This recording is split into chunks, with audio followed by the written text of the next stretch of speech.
प्राचीन भारतीय राजनीतिक विचारकों में अब हम शुक्र का अध्ययन करेंगे।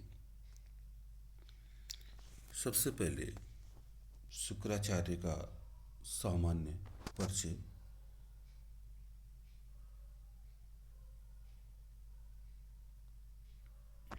प्राचीन भारत के राजनीतिक चिंतन में जिन व्यक्तियों को बहुत अधिक सम्मान पूर्ण स्थान प्राप्त है, उनमें एक नाम निश्चित रूप से शुक्राचार्य है, जिन्हें शुक्र के नाम से ख्याति प्राप्त है।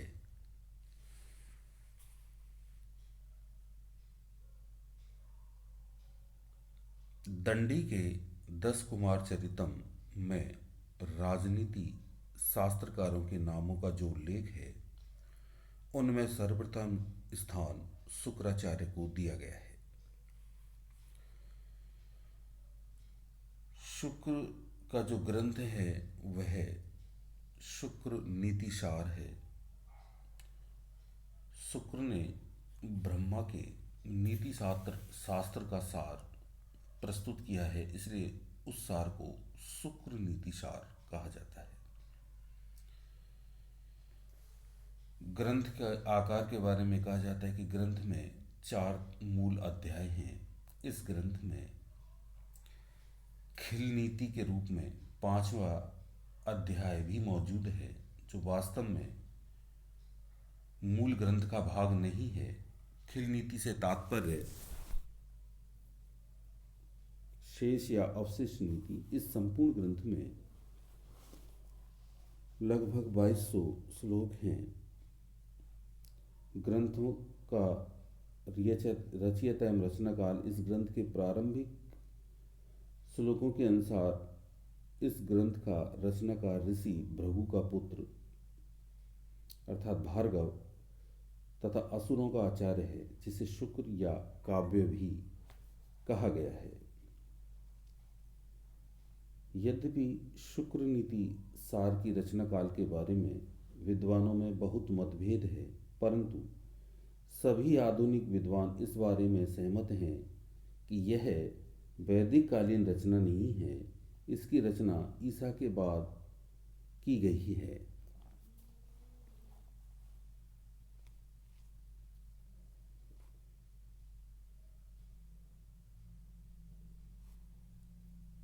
शुक्र के अनुसार विचारों एवं कलाएं अनंत हैं और उन्होंने अपने युग के समाज में प्रचलित विधाओं एवं कलाओं की संख्या 32 एवं 64 बताई है।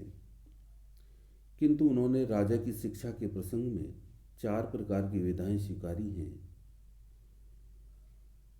उसने कौटिल्य की तरह विद्या के 4 भाग स्वीकारे हैं: आन्वीक्षिकी, त्रयी, वार्ता एवं दंड नीति। किंतु संपूर्ण विवरण में अंतर है। आन्वीक्षिकी में तर्कशास्त्र एवं आत्मविद्या और वेदांत को सम्मिलित किया गया है। त्रयी के अंतर्गत 14 विधाओं को स्वीकारा है, जिनमें 4 वेद, 6 वेदांग, मीमांसा, न्याय, धर्मशास्त्र, पुराण। तीसरा वार्ता। वार्ता के अंतर्गत व्याज, कृषि, वाणिज्य तथा गोपालन को स्वीकारा गया है। दंड नीति। अगला दंड नीति। इसकी व्याख्या करते हुए कहा है, दमन का दंड या दमन करना ही दंड कहलाता है। इस प्रकार ये शुक्र के सामान्य परिचय के बाद अब हम शुक्र की राजनीतिक व्यवस्था या राज्य संबंधी विचारों का अध्ययन करेंगे। शुक्र ने राज्य के साथ साथ समाज पर भी अपने विचार व्यक्त किए हैं।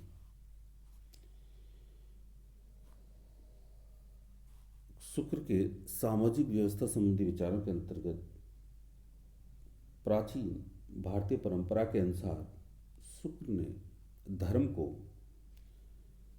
सामाजिक जीवन का नैतिक एवं मूल्यात्मक आधार माना है, किंतु उन्होंने इसके पारलौकिक पक्ष की तुलना में लौकिक पक्ष को ही अधिक महत्व दिया है। इस प्रकार शुक्र ने सामाजिक जीवन में शाश्वत नैतिक मूल्यों के स्थान पर देश, काल व स्थिति के अनुसार ही नैतिक मूल्यों को स्वीकार किया है। उन्होंने समाज व्यवस्था को समाज व्यवस्था को आधार वर्ण व्यवस्था, अर्थात उन्होंने समाज व्यवस्था का आधार वर्ण व्यवस्था को ही स्वीकारा है, किंतु इसके साथ कर्म के आधार पर भी वर्ण व्यवस्था का समर्थन किया है। अब हम शुक्र के राज्य पर विचार या शुक्र के राज्य संबंधी विचारों का अध्ययन करेंगे। सबसे पहले है राज्य की उत्पत्ति। शुक्र नीतिसार में राज्य की उत्पत्ति के दैवी जो दैवी उत्पत्ति का सिद्धांत है राज्य की उत्पत्ति का, उसे ही स्वीकार किया है। शुक्र के अनुसार ब्रह्मा द्वारा राजा को प्रजा सेवक अर्थात प्रजादास बनाया गया है, जो भृत्य अर्थात वेतन के रूप में राज्य से राजस्व प्राप्त करता है। उसका स्वामित्व प्रजा की रक्षा के लिए है। मनु ने राजा की उत्पत्ति दैवी आधार पर स्वीकार की है, किंतु उसने राजा के दैवी अधिकारों को स्वीकार नहीं किया है, क्योंकि राज्य की उत्पत्ति प्रजा सेवक के रूप में हुई है। दूसरा, जब विश्व में कोई स्वामी न था अथवा सर्वत्र अराजकता की अवस्था थी और सभी भयभीत होकर इधर उधर दौड़ने लगे, तब प्रभु अर्थात विधाता ने इस विश्व की रक्षा के लिए राजा का सृजन किया।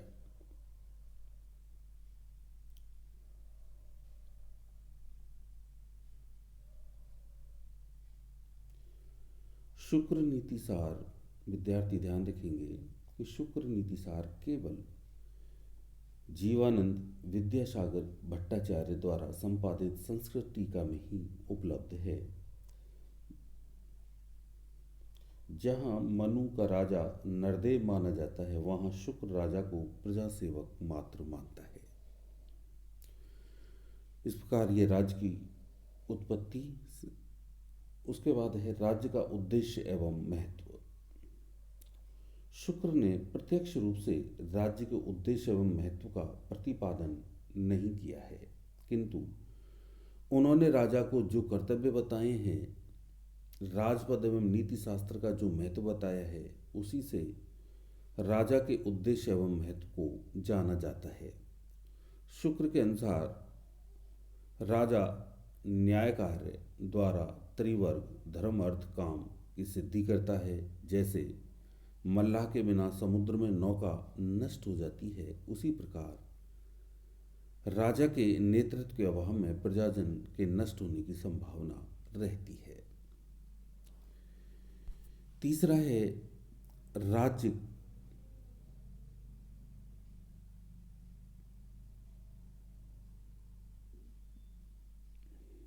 की परिभाषा एवं राज्य का सप्तांग सिद्धांत। शुक्र के अनुसार राज्य 7 अंगों से बना सावयवी है। यह है स्वामी, अमात्य जिसको मंत्री बोला जाता है, सुहृद मित्र जिसको बोलते हैं, कोश, राष्ट्र, दुर्ग, बल जिसको सेना भी बोला जाता है, के संयोग से अर्थात इन 7 अंगों से बना है, जिन्हें स्वामी, अमात्य, सुहृद, कोश, राष्ट्र, दुर्ग और बल कहा जाता है। शुक्र ने राज्य के इन 7 अंगों की मानव शरीर से तुलना करते हुए कहा है, स्वामी सिर है, अमात्य नेत्र हैं, सुहृद कर्ण के समान हैं, कोश मुंह के समान है, बल मन के समान है, दुर्ग भुजाओं के समान है और राष्ट्र पैर के समान है। इनमें राजा इन अंगों पर राजा नियंत्रण करता है, अमात्य निरीक्षण करते हैं, सुहृद सूचनाओं को राजा तक पहुंचाते हैं, कोश राज्य को भौतिक सामग्री दिलाता है, बल राज्य के उत्साह को बनाए रखता है, दुर्ग राज्य की रक्षा में सहायक होते हैं और राष्ट्र जिसमें भूमि और प्रजाजन दोनों आते हैं राज्य को आधार प्रदान करते हैं। अगला है राज्य के निर्णायक निर्माणक तत्व। राज्य के सप्तांग सिद्धांत से स्पष्ट है कि शुक्र ने राज्य के 7 निर्माण तत्व स्वीकारे हैं। स्वामी, अमात्य, सुहृद, कोश, राष्ट्र, दुर्ग, बल। जबकि गिलक्राइस्ट एवं गार्नर जैसे आधुनिक विचारकों ने राज्य के अग्रलिखित 4 निर्माणक तत्व स्वीकारे हैं, जैसे जनसंख्या, प्रदेश, सरकार, प्रभुसत्ता। किंतु शुक्र के राज्य के 7 अंगों में से 4 अंगों में इन चारों तत्वों को भी स्थान मिलता है, जैसे राष्ट्र, प्रदेश तथा जनसंख्या, राजा एवं अमात्य, सरकार, स्वामी, प्रभुसत्ता। किंतु शुक्र ने राज्य के कुशल संचालन के लिए कोश, दुर्ग, बल और सुहृद को भी महत्वपूर्ण माना है। राज्यों का वर्गीकरण अथवा प्रकार। शुक्र ने राज्यों का वर्गीकरण किया है। इस तालिका के माध्यम से समझा जा सकता है कि राजा का प्रकार या शासक का पद, दूसरी तरफ प्रजा को पीड़ा दिए बिना राज्य या राजा की वार्षिक आय, अर्थात वार्षिक आधार पर राजा के पद का निर्माण शुक्र नीति में दिया गया है। जैसे सामंत 1 लाख से 3 लाख कर्ष तक जिसकी वार्षिक आय है उसे सामंत बनाया जाता था।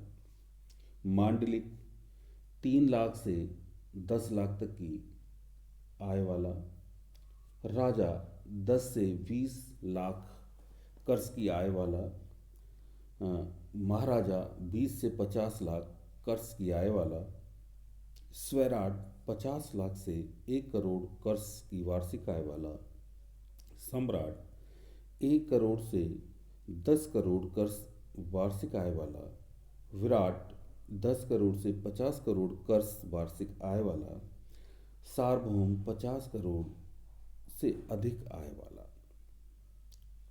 कर्ष को 80 रत्ती वजन की मुद्रा के रूप में शुक्र ने स्वीकारा है। शुक्र के राज्यों के वर्गीकरण के संबंध में प्रमुख बातें हैं कि वर्गीकरण का राजनीतिक आधार, यह वर्गीकरण केवल राजतंत्रीय राज्यों तक ही सीमित है। आर्थिक आधार पर वर्गीकरण का तात्पर्य यह है कि राज्यों की वार्षिक आय या राजस्व की प्राप्ति को माना गया है। वर्गीकरण का नैतिक आधार, राज्य की यह आय प्रजा को पीड़ा दिए बगैर होनी चाहिए। शासकों की पारस्परिक स्थिति, शुक्र ने केवल सार्वभौम प्रशासक के संबंध में ही प्रभुसत्ता का उल्लेख किया है।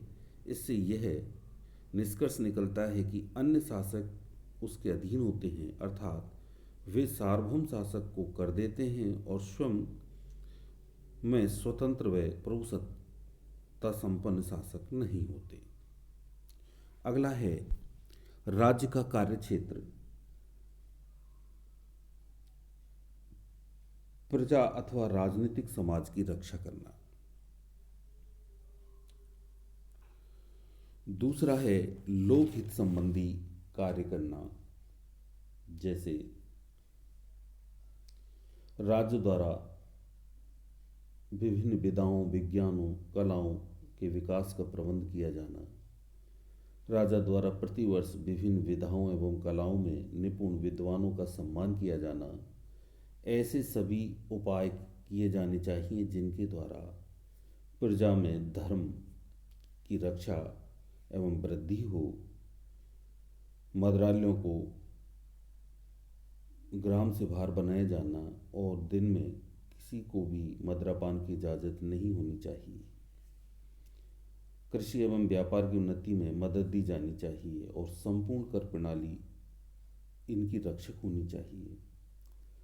राज्य द्वारा कुओं, तालाबों, बावड़ियों का निर्माण किया जाना चाहिए।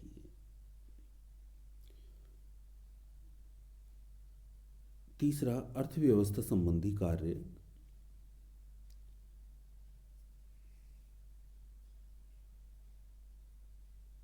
राज्य द्वारा तराजू, बांट, मुद्रा, धातुओं, खाद्यान्न आदि में किसी भी प्रकार की हेराफेरी या मिलावट को रोकने के लिए दंड की व्यवस्था करनी चाहिए। राजा की आज्ञा प्राप्त किए बिना अग्रलिखित आर्थिक कार्यों को नहीं किया जाना चाहिए, जैसे अचल संपत्ति, बहुमूल्य धातुओं, रत्नों, मादक द्रव्यों, जहरीले द्रव्यों, पशुधन क्रय एवं विक्रय, मद्य का बनाना, मद्यपान, जुआ आदि मद्यपान, जुआ अर्थात द्यूत आदि खेलना, चिकित्सा कार्य आदि के लिए भी राजज्ञा प्राप्त की जानी चाहिए।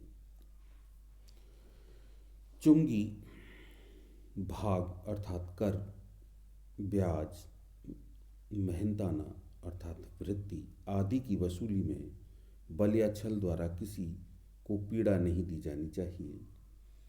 सामान्य एवं आर्थिक हितों की रक्षा एवं समृद्धि के लिए राज्य के विभिन्न प्रकार की सड़कों का निर्माण कराया जाना चाहिए और इन मार्गों को दुष्ट एवं उपद्रवी तत्वों से सुरक्षित भी रखा जाना चाहिए।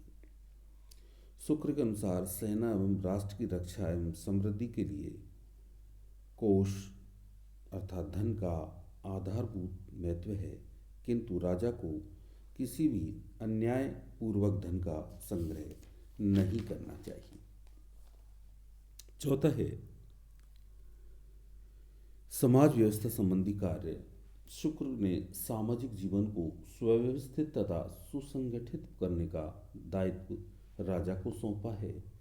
यद्यपि उन्होंने प्राचीन भारतीय परंपरा के अनुसार समाज संगठन का आधार वर्ण एवं आश्रम के नियमों को माना है, किंतु वे मनु की तुलना में अधिक व्यवहारिक हैं। शुक्र ने बताया है कि इस संसार में जन्म से कोई भी ब्राह्मण, क्षत्रिय, वैश्य और शूद्र अथवा नहीं होता, अपितु गुण तथा कार्य के आधार पर ही मनुष्य में उक्त भेद किया जा सकता है। अगला है विधि एवं न्याय संबंधी कार्य। कौटिल्य की तरह शुक्र ने भी विभिन्न विधि स्रोतों के अलावा राजज्ञा को भी विधि का स्रोत माना है। राजज्ञा का उद्देश्य वेद, स्मृति एवं सदाचार द्वारा मान्य विधि को देश, काल एवं स्थिति के अनुसार अधिक स्पष्ट करना चाहिए ताकि परंपरागत विधि संहिता अद्यतन हो सके। यह उल्लेखनीय है कि शुक्र ने पंडित नामक मंत्री का उल्लेख किया है जो विधि विशेषज्ञ है। राजा का एक प्रमुख कार्य प्रजाजन को न्याय दिलाना है। शुक्र ने न्यायालयों के संगठन पर प्रकाश डाला है और सभा अर्थात सर्वोच्च न्यायालय के सदस्यों की योग्यता एवं न्याय के 10 साधनों की विस्तृत समीक्षा की है। अगला है प्रशासनिक व्यवस्था का कुशल संचालन।